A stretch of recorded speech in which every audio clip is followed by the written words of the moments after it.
The family of Attorney Marvin Yanged.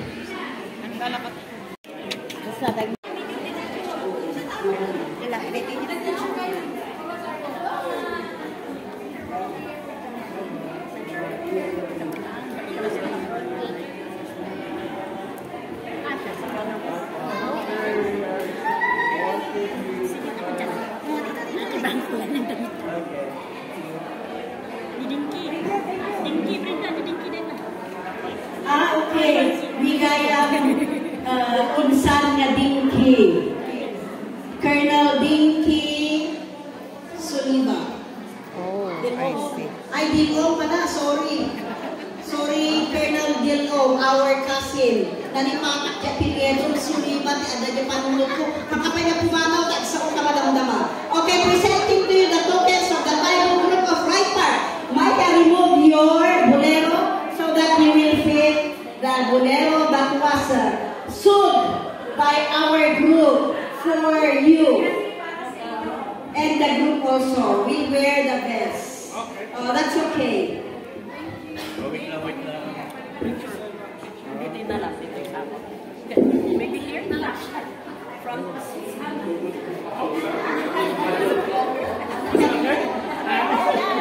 Oo. Hindi ka makatao. Pero yung work mo ngayon, okay? Okay na. Mas maganda yung, mas magandang management ka ng tao. Kaya nga nagulat ako, di ba? Yung very important sa lang work-life balance. Nung time na pupunta sila mama at papa doon, sabi, entitled ako kasi talaga nasa kontrata na may week off ako. Sabi ko sa kanya, pay na. Na pay. Kasi nasa kontrata namin ka. Sabi niya sa akin, hindi ko papayagan. So ako lahat ng day kasi, pwede magkaroon ng 3 araw na lang ang day off ko. Kasi wala na akong magagawa. Nandun na sila mama mo eh. At saka kailangan ko pa rin ng money to. Pero nung time na yun, nagde-decide ka na mag-resign. Matagal na ako mag-resign. Actually, ang tanong ko, mag-resign na ako papunta dito sa Kasanete. Oo nga, yun yan sabi mo sa akin. Pero masakit naging earlier na kasi nga sunod-sunod yung mga kapalpakan na ginawa nila sa akin. Tapos, sobrahan na ako. Nasasahalan na ako. Nagdadraw na ako. Yung means na, i-update nila ako. Parang alam mo na nakiting ka mag-grow personally doon. Kasi, yung moral mo, sobrang kaya yun. Toxic. Oo, very. Kaya nga, sabi nila, di ba, sa alis ko, doon ako nakikiano yung kapananayakan ba ko, yung pamilya nila. Oo. Every weekends kasi sila na may day off. Nagpakamping sila, ganyan. In-invite nila ako, pero hindi ako makasama. Kasi required ako magtrabaho ng Saturday. Kasi yun yung busy time namin. Kasi wala yung boss, wala yung may-ari ng Saturday. Kaya yun, doon ako na wala na akong work-life balance. Nasasabihan ng boss ko, dapat kasi sinasabi ko sa atin. Pagsasabihin ko naman kasi sa kanila, hindi naman nila din ako papayagan. So what's the use? Mas mag-iisip pa sila. Ano ba naman Kahit nag-request ka early, di ba? Tapos ang sasabihin pa nila, nung nagsasign ka ng kontrata mo, hindi mo naman yan sinabi. Tapos ngayon sasabihin mo sa amin, like, dapat di ba alam na nila, like, once in a while ka lang naman nagre-request. Tapos,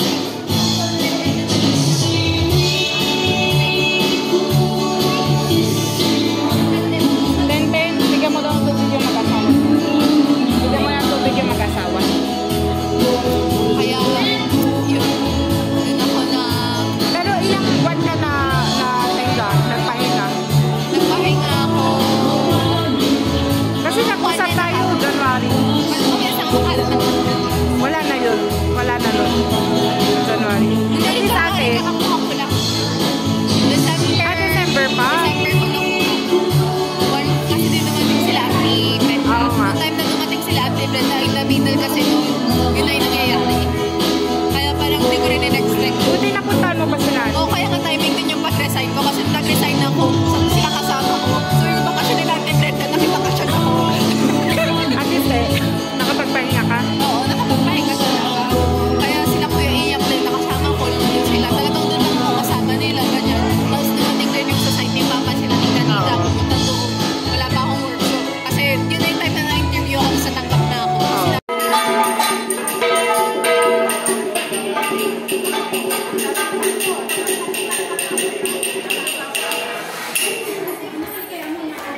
Who came all the way from Ilocos Sur. Brothers Cyril Bawiman and Company.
Sounds good.